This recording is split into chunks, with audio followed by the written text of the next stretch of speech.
Bem, amigos da ciência, aqui quem fala é o editor muito bem remunerado, Gabriel. E aqui a pessoa que não edita e também não é remunerada por isso, Ricardo, mas apesar de não ser remunerada, ganha o mesmo que o editor não muito bem remunerado.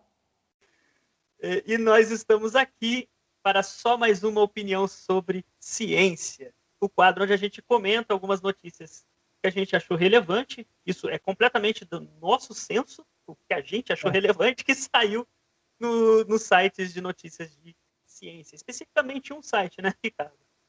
O Science News. A gente não faz nada mais do que chupinhar as notícias de lá, mas pelo menos a gente dá crédito.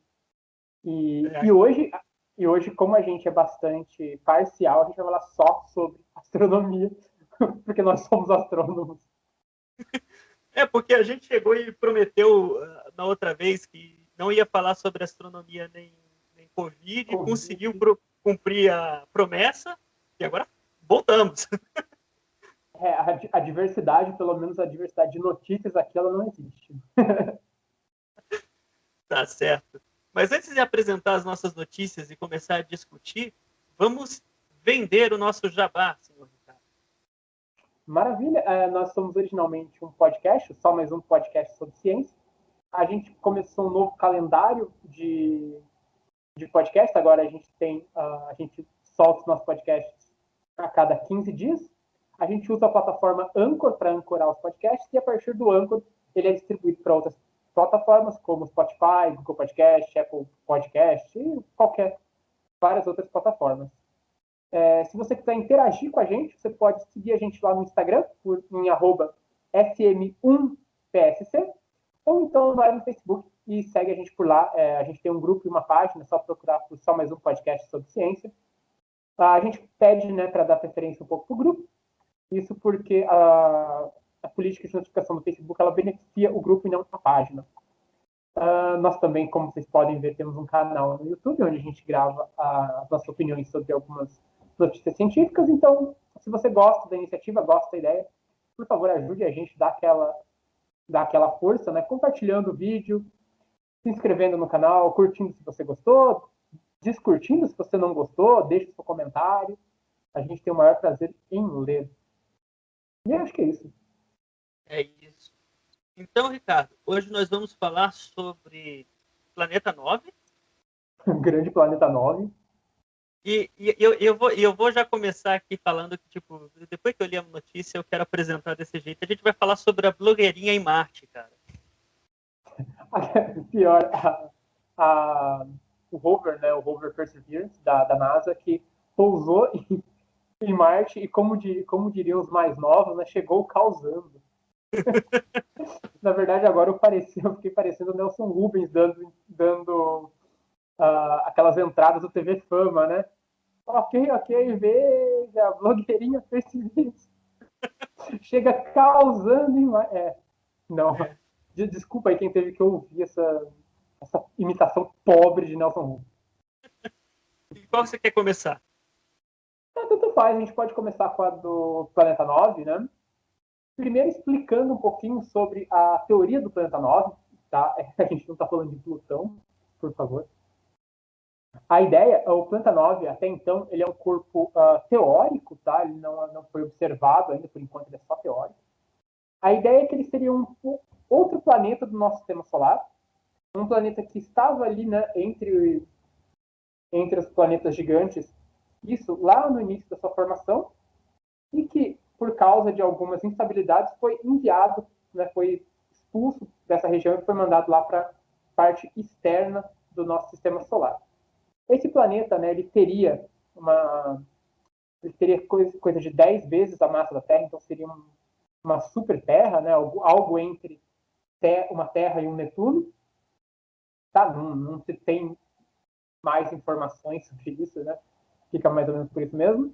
E uma das hipóteses, né, que levaram à criação da teoria do Planeta 9 foi o aglomerado de objetos distantes, né? São os objetos transnetunianos, que são objetos que estão além da órbita de Netuno A ideia é que haveria um aglomerado desses materiais, né? Seriam asteroides, outros corpos desse tipo. E esse planeta 9 estaria, como é que a gente pode dizer, protegendo, né? Pastoreando esses objetos. Tá? Estaria guardando esses objetos no cluster. Essa é uma das ideias do planeta 9. O planeta 9 não é muito novo, não, tá? Só queria ressaltar antes que essa ideia de você usar a dinâmica de outros corpos que você observa para tentar encontrar um novo corpo é bem útil na área de astronomia. A gente descobriu alguns gigantes gasosos com essa brincadeira no passado. Sim, tem inclusive, né, uma das maneiras de você procurar ou pelo menos postular uma exolua, né, uma exomoon, através do comportamento do planeta, que seria o planeta hospedeiro. Existe um candidato a exomoon que foi proposto esse tempo atrás, que não existe nenhuma detecção, nenhum sinal de detecção dele, mas você olha para a atmosfera do planeta, ou pelo menos para o que se tem ideia que seja a atmosfera do planeta, e o que tem ali lembraria muito, seria facilmente explicado se tivesse uma lua ali, uma lua vulcânica e tudo mais. E aí fala assim, olha, por causa disso, talvez você tenha um corpo ali. A ideia do Planeta 9 é mais ou menos nesse sentido, né?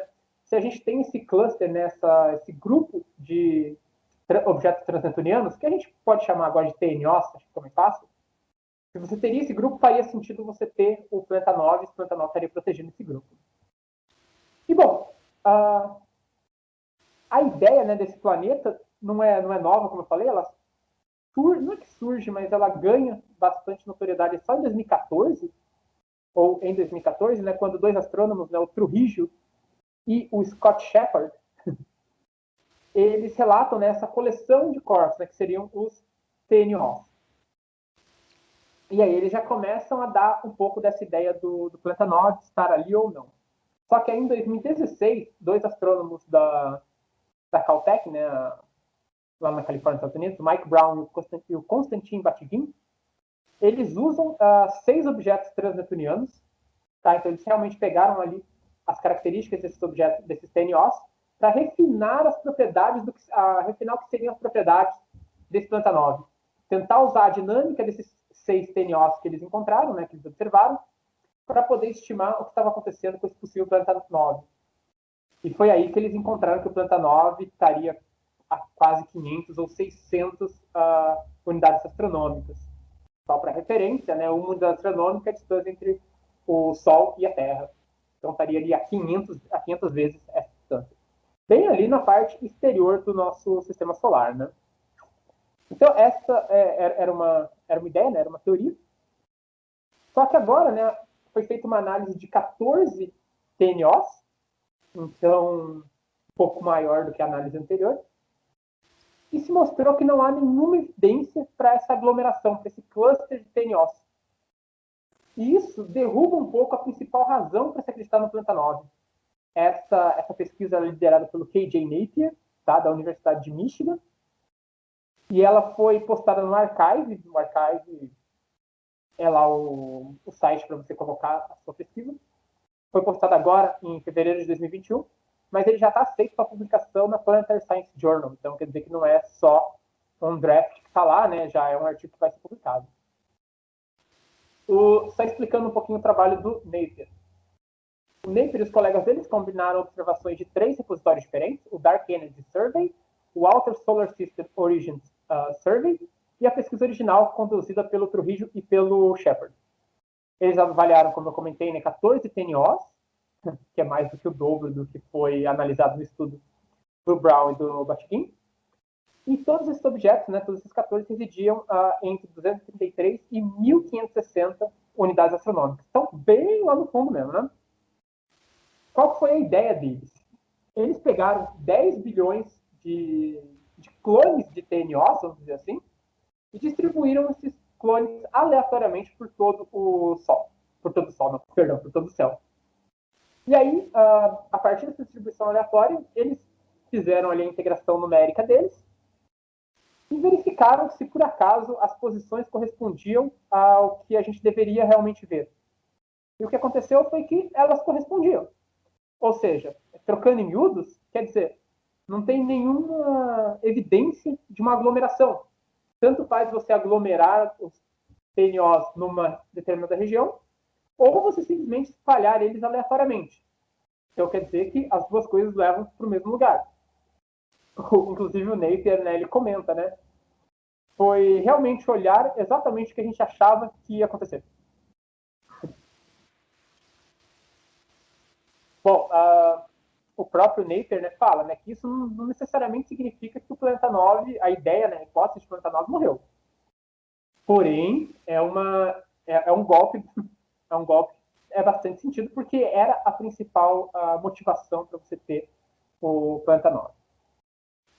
Inclusive, né, a Samantha Lawler, da Universidade de Regina, no Canadá, ela falou, né, suportando o que o Napier falou, né, sobre não estar morto essa teoria, que ainda existem outros mistérios do sistema solar que podem ter a sua explicação ligada à existência desse planeta 9.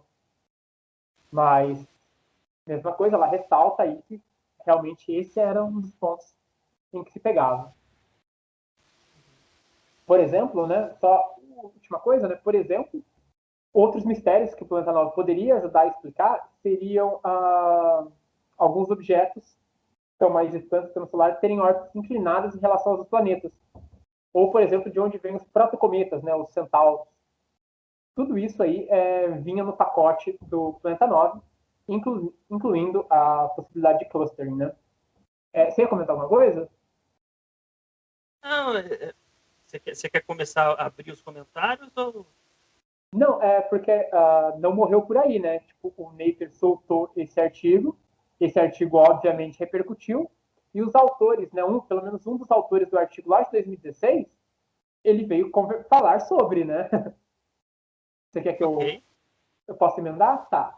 Então, o Constantin Bachigin, né, um dos autores lá do artigo 2016, segundo ele ainda está bastante otimista sobre o Planta 9. Preparado para desistir, ele não está.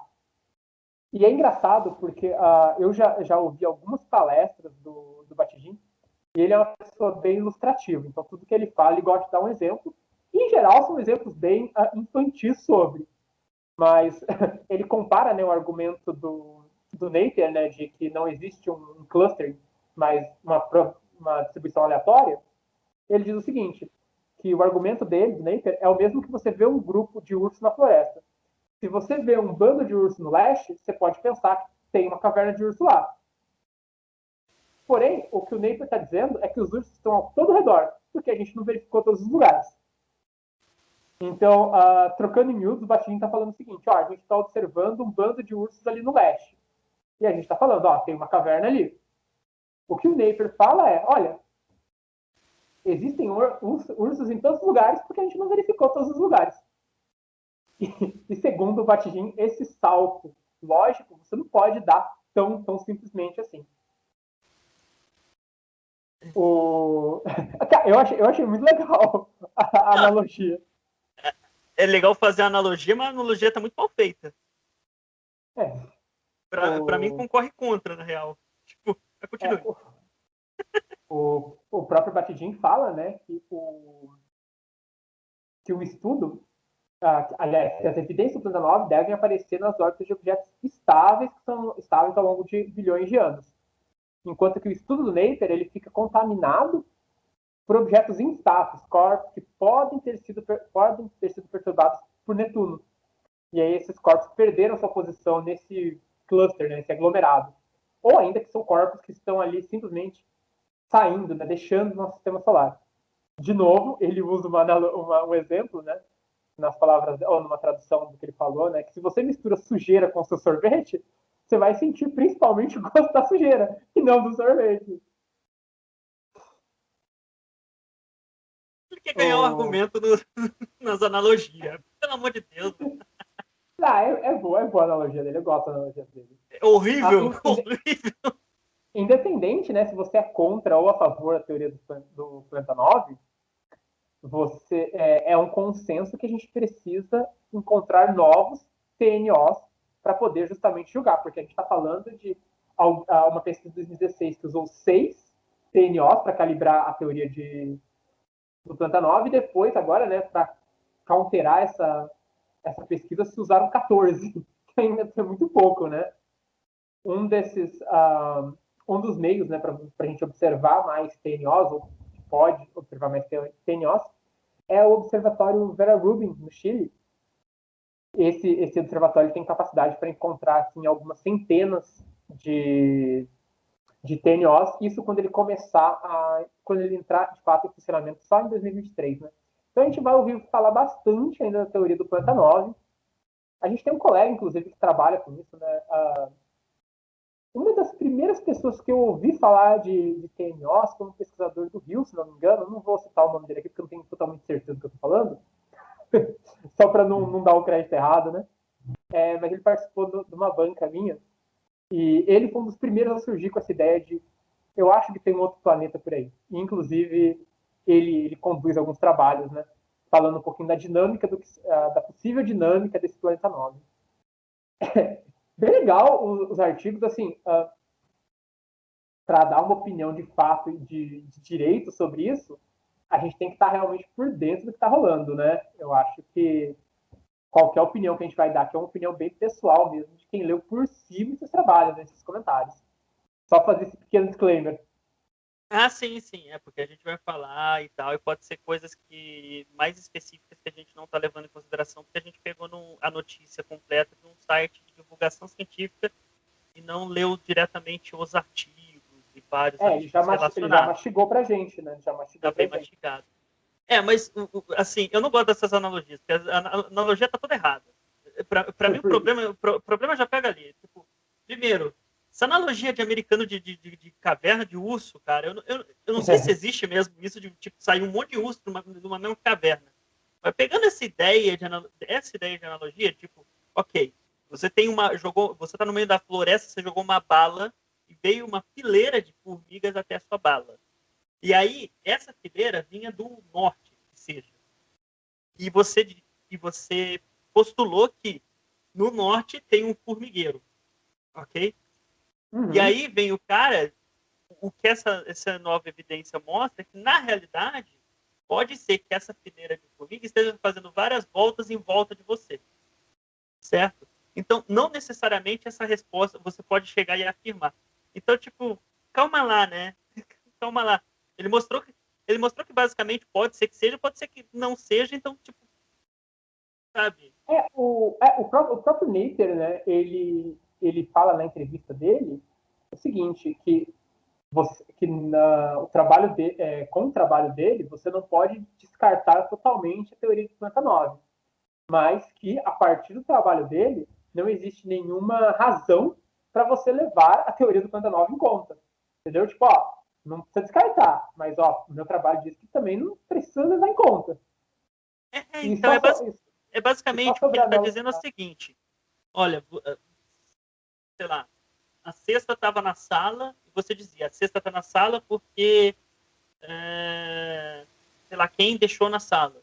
E o cara está dizendo, não, pode ter sido, ele jogou que existe a possibilidade de ter sido o indivíduo A, B, C, D, E, F, G. Então, você não pode mais afirmar que a cesta está na sala por causa que o indivíduo que você falou anteriormente, o Z, deixou na sala, porque pode ter sido todas essas outras possibilidades. Então, está tudo em aberto. Então, simplesmente você perde esse argumento.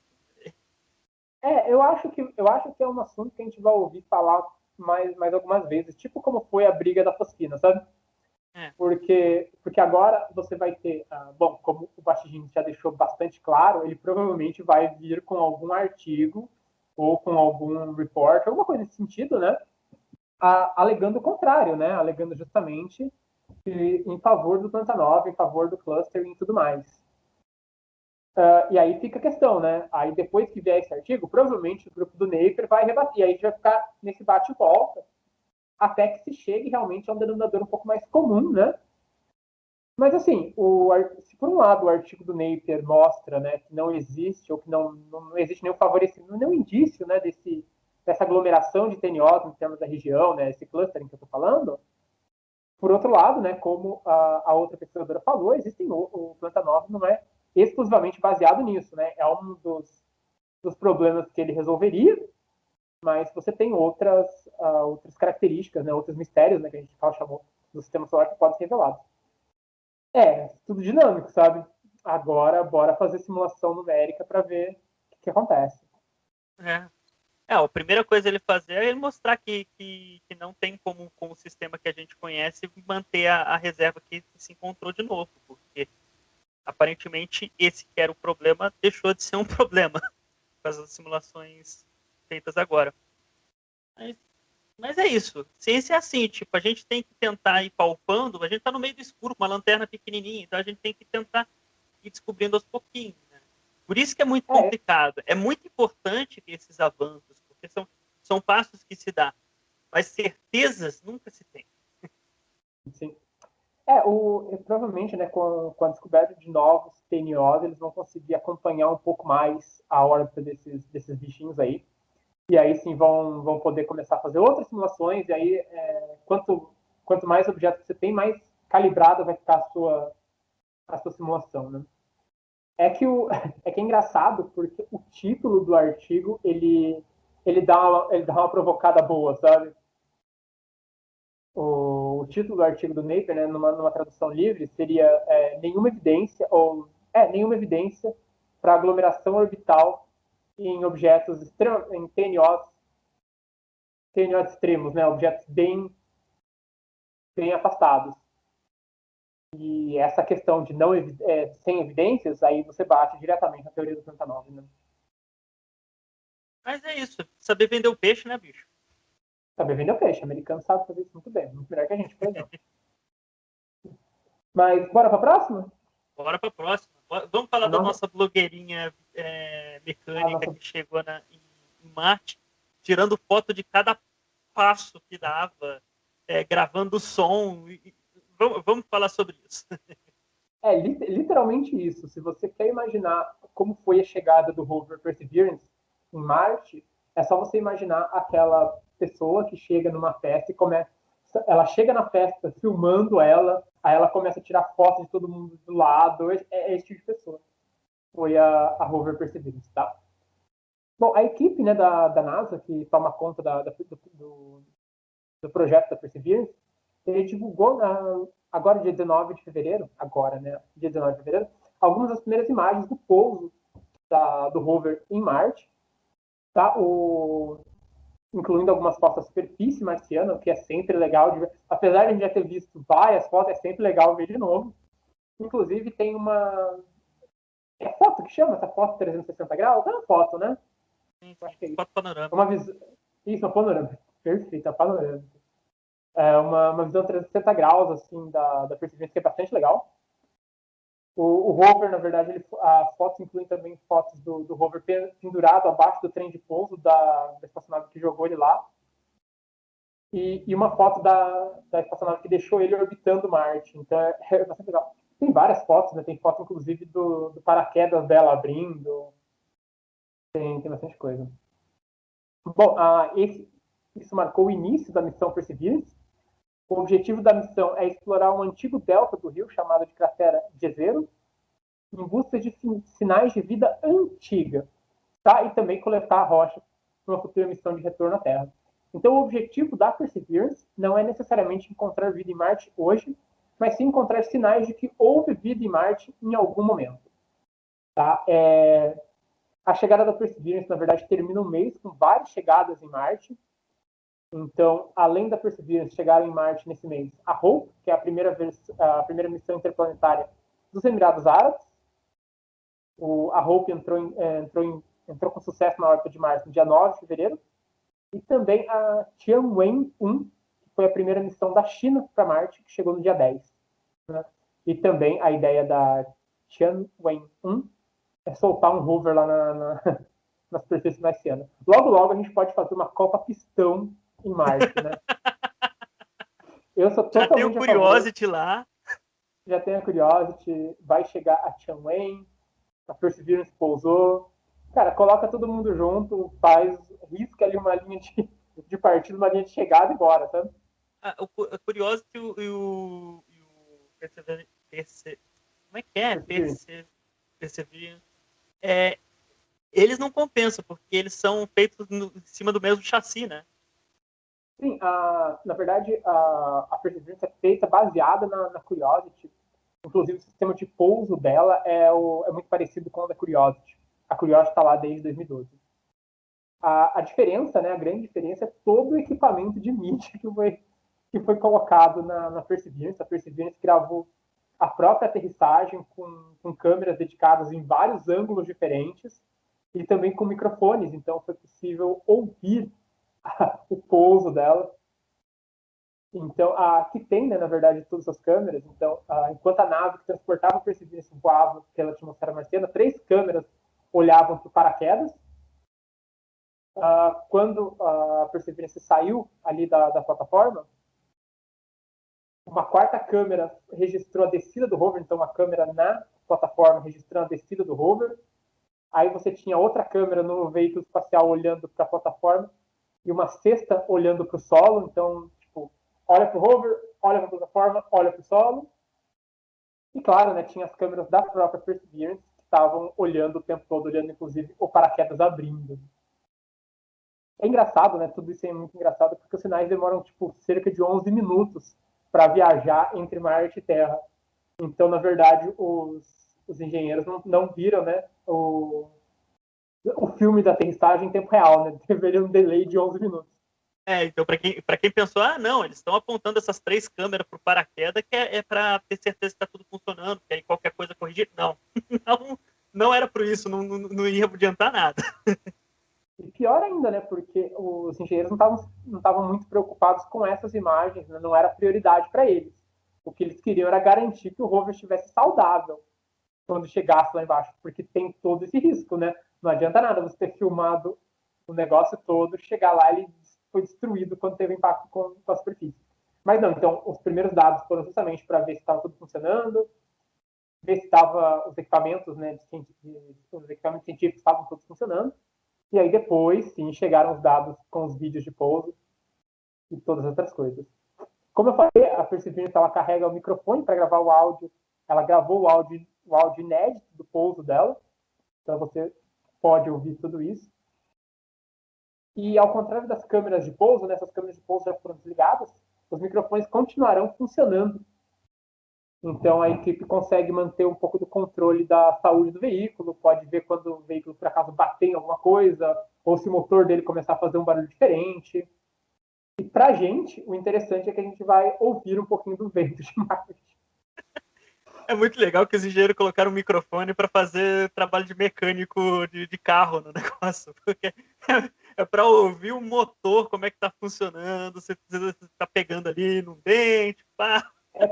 É porque na superfície de Marte a gente tem muitas aquelas tempestades de poeira, né? E se isso aí entrar no motor, isso aí destrói o motor bem rapidinho. Então eles vão ouvindo e falando, pô, acho que tá entrando poeira no motor, ou não, né? Aquele típico papo de mecânico de carro mesmo, né? E pra gente é só diversão, né? Que a gente vai ficar vendo uns sons que a gente vai ouvindo, aliás, uns sons que a gente não ouvia antes, né? Tipo o som de vento, o som do rover passando ali pela superfície. Nossa, que bobagem, né? Ficar ouvindo o som de vento. Cara, é o som do vento em Marte, sabe? É muito legal. E é isso, Diga-se né? de passagem, eu não sei exatamente qual é o nível de dificuldade para se ouvir em Marte, porque nós estamos falando de outro planeta que tem uma atmosfera muito, muito rarefeita. Fraca, né? E o som, a gente depende completamente da atmosfera para a gente conseguir perceber o som, que é uma onda mecânica, precisa Sim. de matéria, certo? Então, já provavelmente houve todo um estudo de como é que vai chegar esses sinais e tudo mais, toda uma tradução, porque não é simplesmente colocar um microfone desses que a gente usa aqui lá E pronto, né? e pronto, né? Tipo, Não, isso deve ter sido feito com muito cuidado, porque você vai justamente usar esses sons para ver se tá tudo bem com o rover, né? Então, isso aí provavelmente foi feito com bastante cuidado. E é isso, é a NASA tentando buscar qualquer sinal de vida em Marte. Aparentemente, agora a gente já está descartando um pouquinho, saindo um pouco da ideia de que existe vida em Marte, e sim indo para a ideia de que existiu vida em Marte num tempo passado. E eles começam com como é que eu posso falar assim, um fóssil de um delta, né, de rio.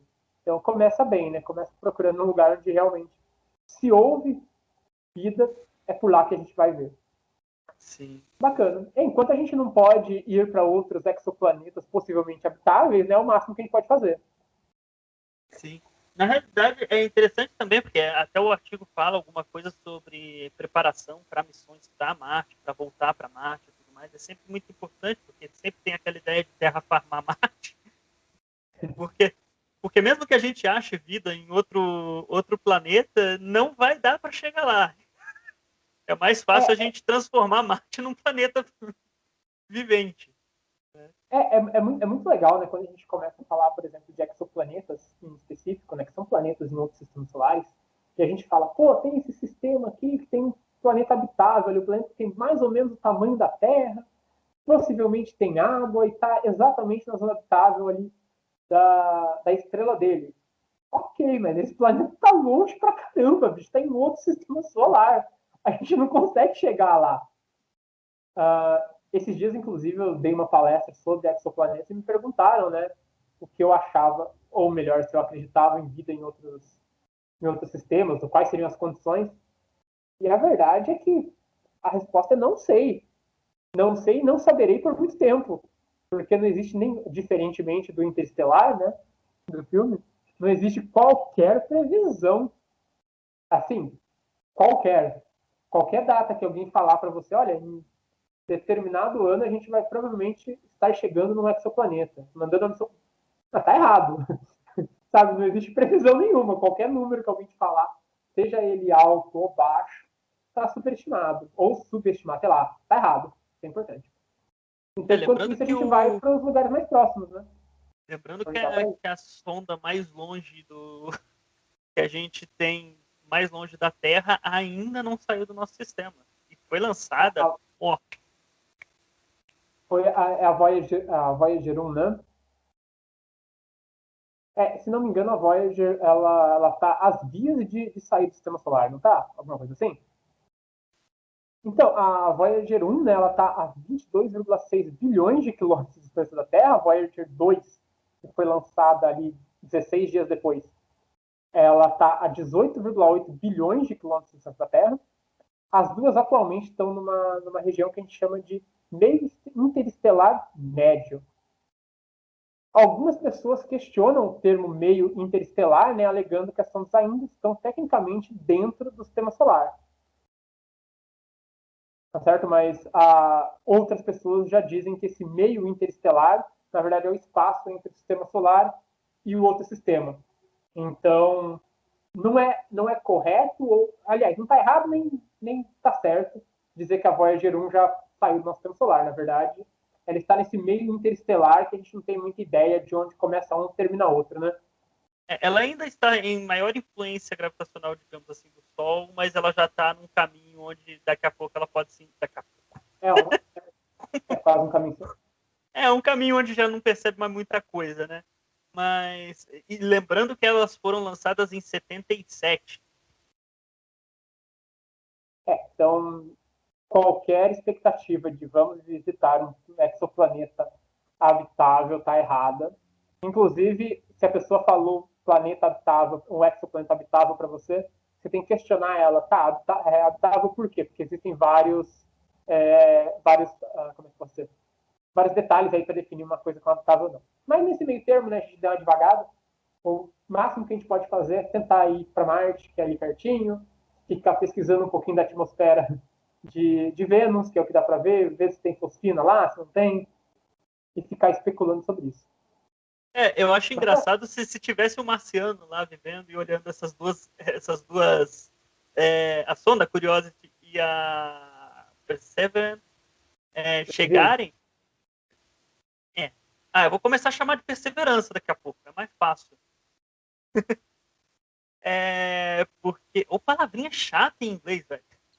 Perseverance. Porque, tipo, assim, comparado com a Curiosity, ela é muito blogueirinha. Então, e isso é engraçado, porque meio que tá levando a identidade atual, né, da humanidade. Porque, o que acontecia em 2011? Em 2011 a gente estava começando, no Brasil pelo menos, começando aquele negócio do Facebook ainda, trocando o famigerado Orkut ainda estava vivo. Tinha-se câmeras, mas não era aquela quantidade absurda de câmera. os celulares eram diferentes, porque hoje todo celular é igual, é inacreditável. Então, é engraçado porque existem alguns perfis no Instagram da Perseverance, tá? Então, se você que está escutando a gente não tem Instagram, saiba que a Perseverance tem. E eu não sei se esses perfis são oficiais ou não, mas é só você procurar no Instagram por Perseverance NASA, Perseverance Mars, alguma coisa assim, e você vai encontrar as fotos que foram tiradas e os filmes que foram feitos. Então é um bom jeito de você ver o que rolou. São as imagens realmente muito legais. Para você que tem curiosidade, então. Mas o Hoover não autenticou o Instagram dele? Porque tem como dizer que é oficial. Eu tenho a sensação que ele está um tantinho ocupado agora. Não posso garantir, mas eu acho que ele está um pouco ocupado agora para autenticar o Instagram que criaram para ele.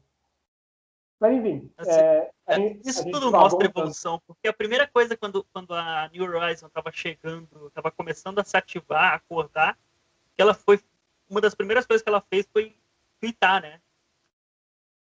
Não foi a New Horizon que tweetou, não foi? Eu acho que foi sim. Eu não sei se a Perseverance tem um Twitter oficial. Provavelmente tem. Provavelmente tem. Ou não sabemos se é a Perseverance que atualiza, ou se ela tem ali uns assessores que atualizam para ela. Sabemos. Mas, enfim, de todo modo, mais um grande passo. A Perseverance tem uma conta do Twitter oficial, tá? Acabei de checar aqui. É oficial, tem lá o finalzinho azul do Twitter, então, o tique do Twitter, então é oficial. Mas voltando aqui para toda a parte de ciência da coisa, né? Existe muito, né? Se debateu muito se Marte não tinha vida hoje, se ela teve algum dia, né? É a mesma coisa com Vênus, né? Se Vênus não tem hoje, será que em algum momento teve? E a Perseverance está justamente nessa linha, né? Vamos ver se teve, e aí vamos descobrir o que aconteceu para não ter mais, né? Mas eu acho que é isso. Acho que é isso, a gente falou só de astronomia hoje, hoje foi um pouco mais curtinho, mas é porque a gente só teve 2 notícias, não está acontecendo nada de muito legal no Brasil atualmente. Se você está com saudade de notícias sobre o Covid, saiba que a Anvisa fez uma coisa útil e aprovou o uso da vacina da Pfizer, porém, o Ministério da Saúde ainda não entrou em acordo com a Pfizer para ter as vacinas. O Butantan colocando o Brasil do lado da Argentina e da Venezuela, que são os únicos países que não estão aceitando esse acordo por causa das exigências da Pfizer. Mais coisas que você deve saber sobre Covid. A gente tem uma nova cepa no Brasil, a cepa que surgiu lá no Amazonas, ela já está se espalhando rapidamente por todo o Brasil. Parabéns, Brasil. Algumas cidades, inclusive, que já identificaram essa nova cepa, já decretaram lockdown, inclusive aqui no estado de São Paulo. Então, eu acho que a Araraquara fechou, né? Então, eu não queria dar o nome da cidade porque eu não lembrava se era Araraquara ou Araçatuba. Eu tenho dificuldade em separar essas coisas. Enquanto isso, o governo de São Paulo acaba de restringir o funcionamento das coisas entre 23 horas e 5 da manhã. Então, vai restringir o limite. As pessoas, né, vão poder parar de sair nesse horário, o que é mais que justo. O Instituto Butantan continua fazendo dele, produzindo Coronavac, que é o que dá para fazer, isso quando os insumos chegam. E o Brasil está importando a vacina da Pfizer, a dose, a conta-gotas. Né? Esses dias atrás chegaram 2 milhões, que no Brasil não faz nem cosquinha. Enquanto isso, a vacinação no Rio parou um pouquinho. E é isso. A gente parou de dar um pouco de notícia sobre, porque as notícias não são lá muito boas, pessoalmente. E se você está se perguntando por que a gente não falou no assunto que todo mundo está falando nesse momento, é porque a gente fala sobre ciência e qualquer coisa que seja relacionada com ciência. Qualquer dia que a gente trouxer um assunto ligado a estudo antropológico, talvez a gente podia comentar como estudo antropológico. Na verdade, não, porque a ideia desse podcast é falar pelo menos em 99,17% das vezes de ciência, né? Então, eu acho que a gente pode encerrar por hoje, né? A gente deixa para falar sobre o que seria notícia agora em algum momento, quando isso daí virar alguma pesquisa, que vai virar. Certamente, certamente. É isso, Beleza? então, até semana que vem, Ricardo? Até semana que vem.